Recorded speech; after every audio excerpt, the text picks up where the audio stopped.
Welcome to Fox 55's Green and Gold Gridiron.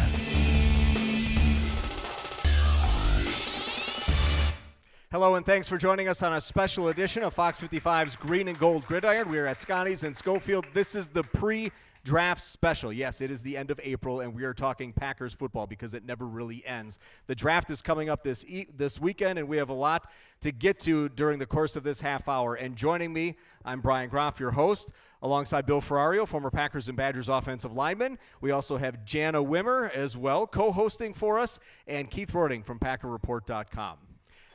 Great to be here, as always. Keith is excited to be here. Very We'll excited. edit that out as well later on. My second favorite time of the year. Throughout this show, we will get our analyst thoughts on the upcoming draft, their experiences on draft day, who they think the Packers should take, and what the specific needs are for this team coming into the 2015 season. First, Bill Ferrario was a Packers fourth-round draft pick in 2001. Bill, tell us about your draft day experience. My wife and I had this agreement that we decided we wanted to live the rest of our lives together. She was going to go wherever I got drafted. We were going to, start a family someday. And on Saturday night, after I didn't get picked up, the Packers had 2 picks in the third, and they went with a linebacker and defensive back. It was a little bit heartbreaking. Called my agent. My agent said, Bill, the Packers are taking you with the 5th pick on Sunday, but if they don't, Buffalo's 100% taking you. My wife looks at me and says, I don't want to live in Buffalo. So needless to say, it all worked out well on Sunday. 5th pick, I got drafted by the Packers, had a great day, got to spend it with friends and family back in Scranton, Pennsylvania, had a nice party, and got to go right up to the Packers and start practicing and playing with them. And your wife is from this area, so that made it extra special. Correct. She's from Hatley, Wisconsin, so it meant a lot. Her family got to come over to games quite a bit, her brothers, her mom and dad, cousins, and so just bringing them that close to the team. And I still remember the last time her parents dropped us off at the Central Wisconsin airport prior to us flying back to Pennsylvania. Her dad came up to me, whispered in my ear, if you go to Minnesota, if they draft you, don't bother coming back home. So, that was the final nail in the coffin, the way Packer fans in the state of Wisconsin view their Packers and view every other team. So. Glad it all worked out for you. Yes, it did. That's fantastic. Keith Rorting, nice. Going on 22 years of being around and covering the NFL draft, but you have some special experiences being part of the media relations department for the Packers. I do. I would like to say I'm still waiting for my draft call. I fear it's not actually coming. But the next best thing, interning with the Packers PR department, I think my favorite story is actually back in the '94 draft. I was stationed as an intern in the copy room making copies. They would call me. No TVs in there, so they'd say, here's who we're going to pick. I'd have to find that player's bio, print off 75 copies, go down to the media auditorium and hand them out once ESPN announced the pick. So I get the call, and they're like, we're taking Rashaan Salam, who was the 2,000-yard rusher, Heisman Trophy-winning running back out of Colorado. Make my copies, start to walk out of the copy room, the phone rings. Stop and walk back in. The pick was the Bears took him right before the Packers. Green Bay ends up trading down. I think Carolina moves up. The Packers end up with Craig Newsome, a defensive back out of Arizona State. Okay, no problem. Newsome turns out to be a great player. But when Ron Wolf goes down there to address the media, of course, the first question is, hey, Ron, had you still been on the board, had the Bears not taken him, would you have drafted Rashaan Salam? And, Ron Wolf, kind of collects himself, looks right into the camera and says, absolutely not.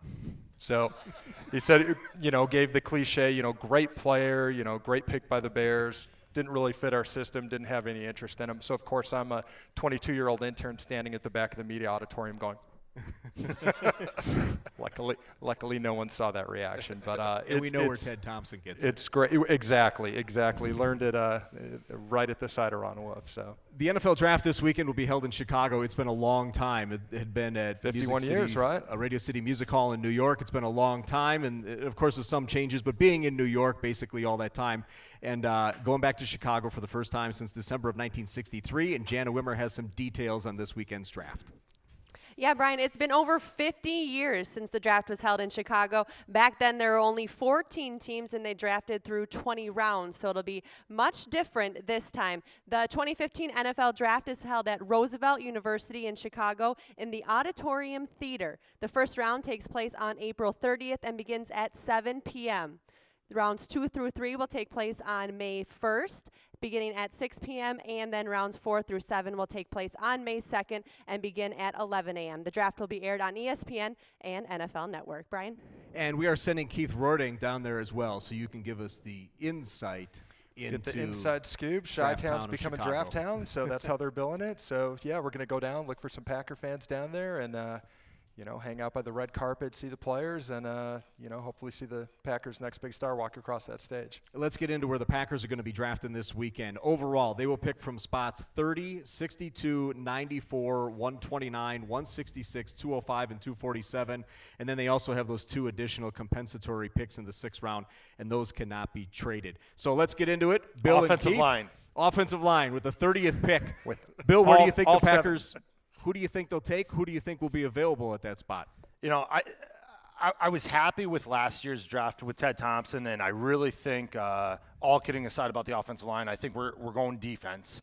And I think it's got to be either a defensive back or a linebacker with that first pick. And I really hope whichever we go with the first, we go the opposite with the second.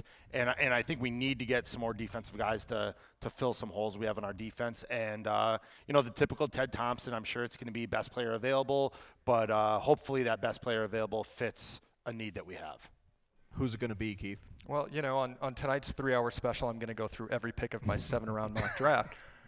All right. He's not kidding. He really is. I'm not.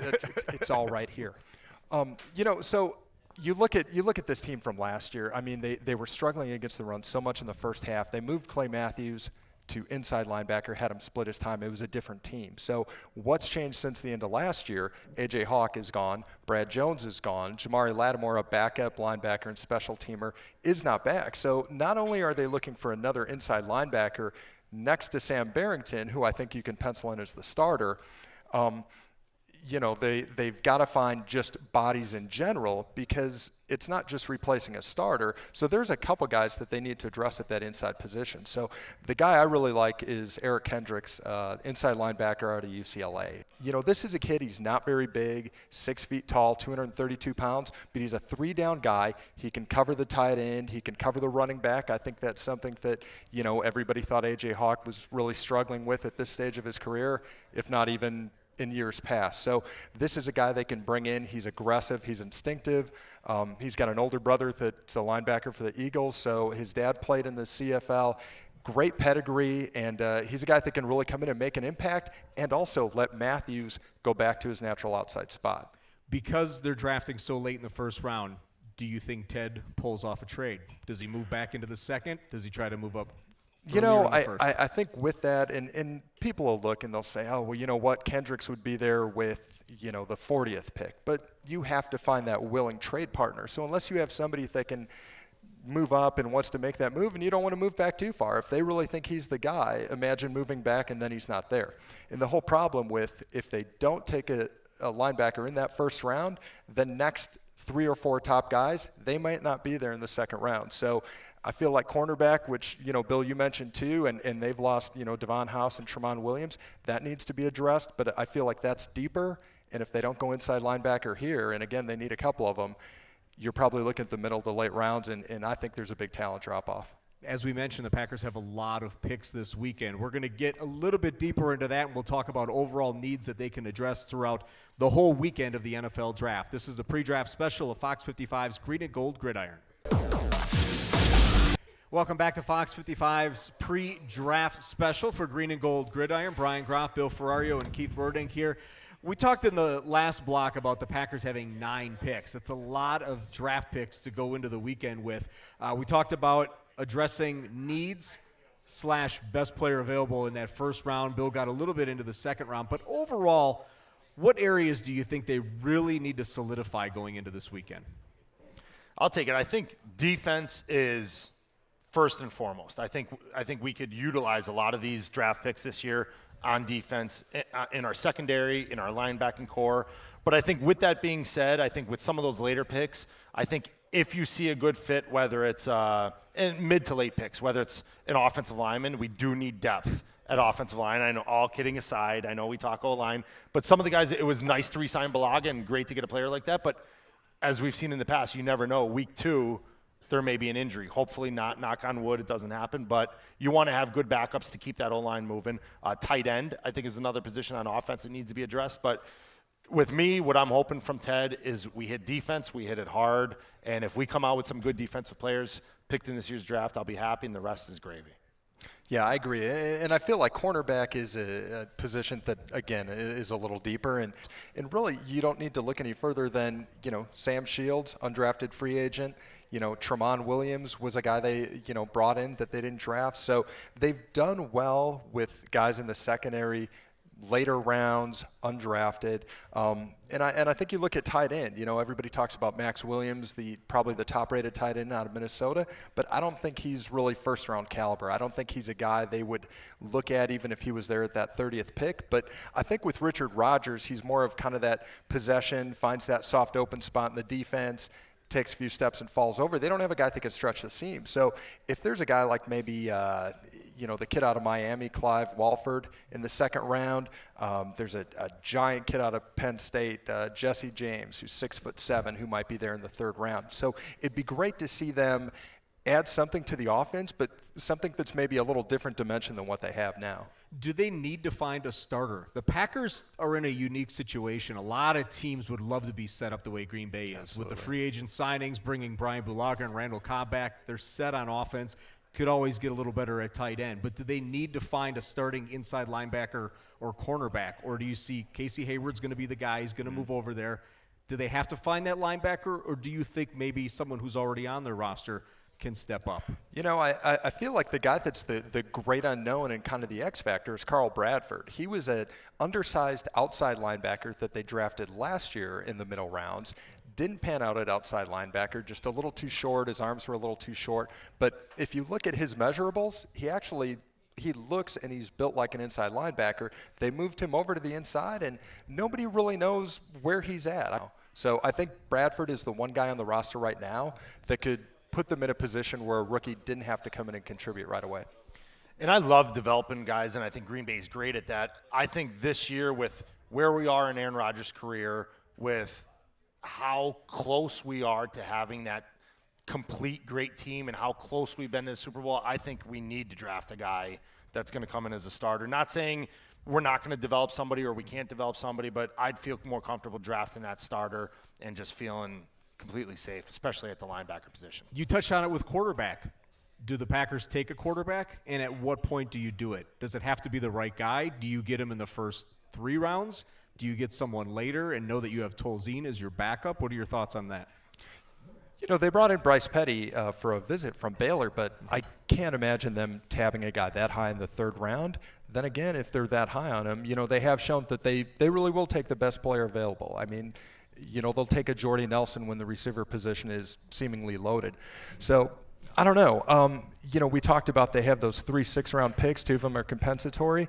I mean, if they wanted to take a flyer on a quarterback, even though they signed Blanchard out of Whitewater, that might be the spot where you get like a Connor Holiday out of Washington State or somebody like that maybe has a skill set you like and maybe makes a team. Maybe he's a practice squad guy, but they take a flyer on someone like that. Surprisingly, I agree completely with Keith. I think we need a quarterback at some point. It's not going to be a middle round guy unless they're strictly looking to trade, picking him up to trade him or to use him. But I think we need another guy on the roster, obviously.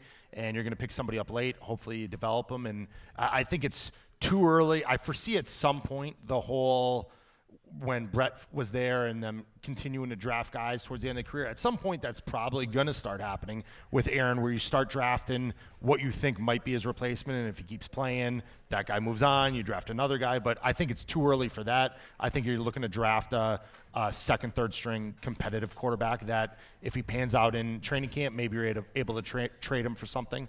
But I'm looking at that 6th round as well. It's a different approach between Ron Wolf and Ted Thompson because Wolf was always bringing in quarterbacks, and those guys turned around and started on other teams. We haven't seen that a whole lot recently. Not really. And that was an interesting philosophy to bring guys in, feature them in preseason, and then flip them into picks. So it's interesting.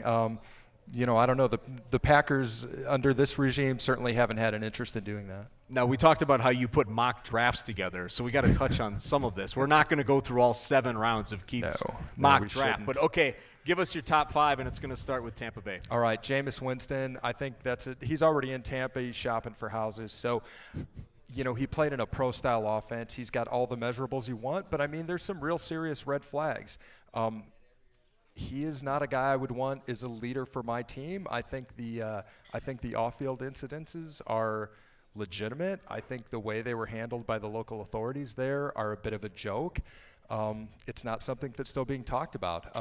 After that, I think the Titans have to go with Marcus Mariota, but I think he's in play both as I think that pick is in play, and I think even if they take him, it could be a draft and trade type of scenario. The Chargers, maybe if there's anything to the, Phillip Rivers situation with him refusing to go to L.A. if the team relocates. Maybe the Bears, maybe the Jets, maybe the Eagles are really going to, go all in, and Chip Kelly and him will be reunited. So I think that's when the draft is really going to get interesting. Jacksonville, I had taken Dante Fowler, the outside linebacker out of Florida. Leonard Williams is probably the best player in the draft, the big defensive tackle out of USC. The Jags actually are set on the inside, but getting an edge rusher is really what they're looking for. I have the Raiders taking Williams with the next pick, and I mean, I think that'd be a great pick for the Raiders. And then number 5, the Redskins taking Vic Beasley out of Clemson, and he showed up and just absolutely destroyed the competition at the combine. Every single test, vertical, broad jump, bench, 3-cone, 40, I mean, just across the board, dominated his position group. So, I mean, this is a guy that really, he could be the defensive player of the year, rookie of the year. This was just Keith's top 5. So if you want the whole mock draft, how far do you go? We're gonna have we have a link up on the G3 Facebook page, so you can get the whole mock draft for your entire reading pleasure. First round mock will be up on Wednesday. First round, and that's on PackerReport.com as well. All right, time for us to take a break. We have a lot of audience members who are here. We're going to let everyone know how they have a chance to win some really cool Packers merchandise. We'll talk about that after this break. Thanks again for joining us on Fox 55's Green and Gold Gridiron pre-draft special. Brian Groff, Keith Rodink, and Bill Ferrario. And we've been getting your opinions about who you think the Packers should zero in on during this weekend's draft. Now it's time to find out what you think, the audience members. And for details on that, let's send it over to Jana Wimmer. Yeah, we have some great fans out here at Scotty's tonight who came out to support the show, and of course the Packers, and try and figure out how this draft is going to play out. And what we have is we have 3 prizes, but it's going to take a little luck and expertise for some of our fans out here to win. So what's going to happen is everyone here is going to get a sheet of paper like this one, and what we want you to do is fill out who you think the Packers will take first in the draft with their pick. It doesn't necessarily need to be in the first round in case there's a trade, but who the Packers will take first. We also want you to then write down your second choice and your third choice. If you're correct, you'll be put into a drawing, and we will draw during our G3 post-draft show, and you'll get a chance to win one of these 3 awesome prizes. We have a Packers helmet, an Aaron Rodgers bobblehead, and a T-shirt signed by all of our G3 guests throughout the year. So fans, go ahead and fill this out, and we thank you all very much for coming. Brian? Thank you very much, Jana. Let's turn our attention now to other offseason news for the Packers. The big signings, Brian Bulaga and Randall Cobb. They could have made a lot of money going somewhere else, and when it came down to it, they're still making a lot of money, but they have a fantastic chance to win a championship. And that, I think, says a lot about those players and about the team that they play for. Absolutely. I mean, take the draft out of the equation. If we draft 9 guys that are bust, the fact that they bring back Bulaga and Cobb is a huge offseason. Losing Tramon Williams was tough. Losing Devon House was tough, but I think you can make a pretty good case that, you don't want to pay either of those guys what they were offered. I mean, you wish them the best, but, getting Cobb and Bulaga back far and away their top 2 priorities was huge. I totally agree. I think to add to that point, Keith, is if we did lose Bulaga and Cobb, I think I would totally change up the way I'd want Ted Thompson drafts this year. I'd probably be saying I'd want the best offensive tackle in the draft with the first round, and I'd probably be looking at either second round, maybe linebacker, third round receiver, or second round receiver, third round linebacker. I think that would change the whole dynamic of the draft. Smart by the players, very smart by the organization as well. They know how close they are as an organization. Why let 2 guys like that go?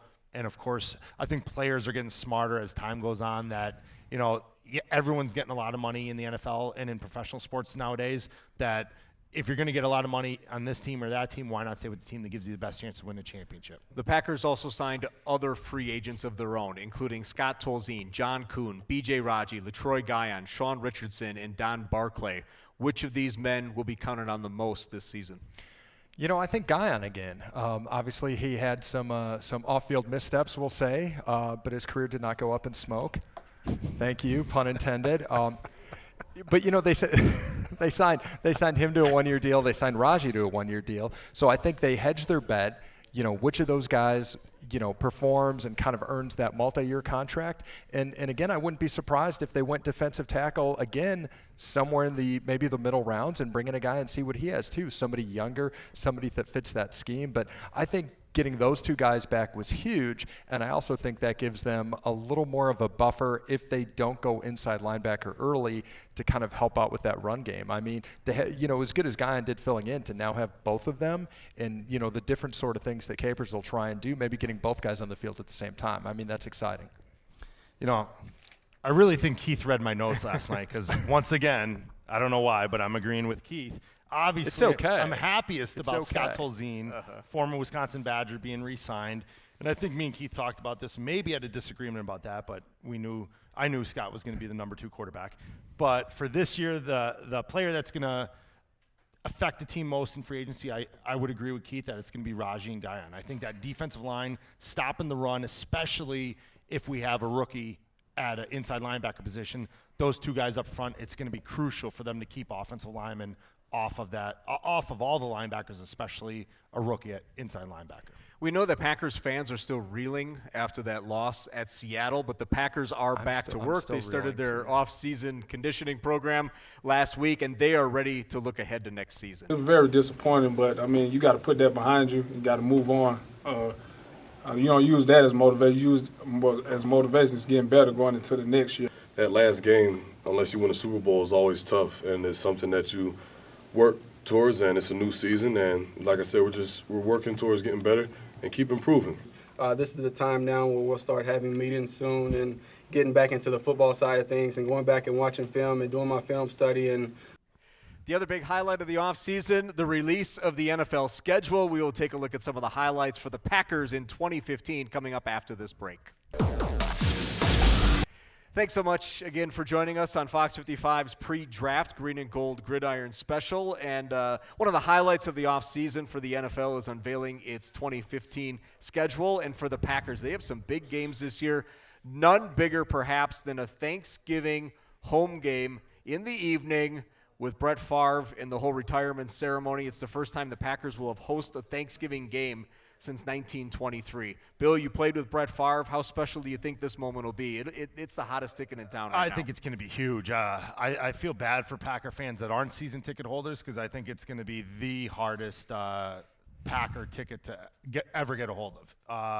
I think it's going to be a huge honor for him. It's going to be a great honor for all the Green Bay fans, everybody in attendance, everybody that's in the state, watching it at home, watching it in front of any TV that's a Packer fan. I think it's going to be a great memory that they're going to remember the rest of their life. For Brett, I think it's great that both him and the organization worked it out where he's coming back. It's a great honor. It's going to be a nice day. Everything about it is going to be good. Now let's just get a win on that day, top it off. And I even love that it is a home Thanksgiving Day game. I love those games. Love watching them. Had an opportunity to play in 2 of them. And it's the complete package on that day. Absolutely. It's going to be great. I mean, there's no team that Favre had more wins against than the Bears. I think it's long overdue. Time really does heal.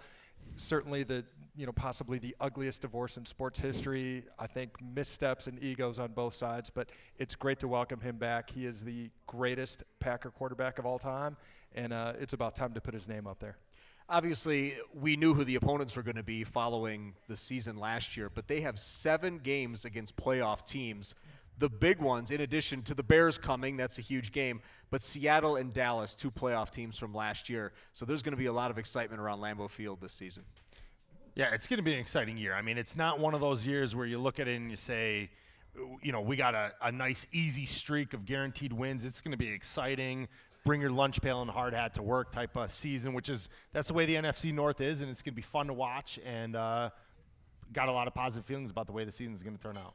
For sure. You know, I always like to take the schedule when it comes out, like I'm sure a lot of people do, and you go through and you start kind of writing your little W's. And, I mean, this seems like a schedule that's got 12 or 13 wins on it. So, you know, again, I think it's going to come down to the usual suspects of, you know, Green Bay, Dallas, Seattle. So those head-to-head games are really going to be important, I think, for deciding home field at the end of the year. Once again, the draft this weekend in Chicago, and Keith Werdink will be there.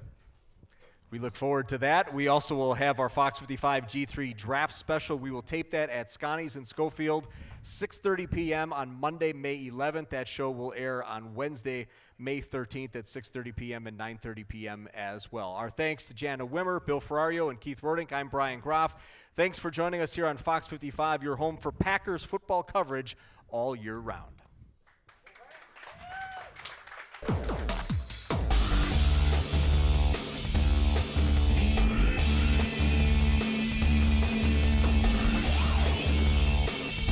Thank you for watching Fox 55's Green and Gold Gridiron.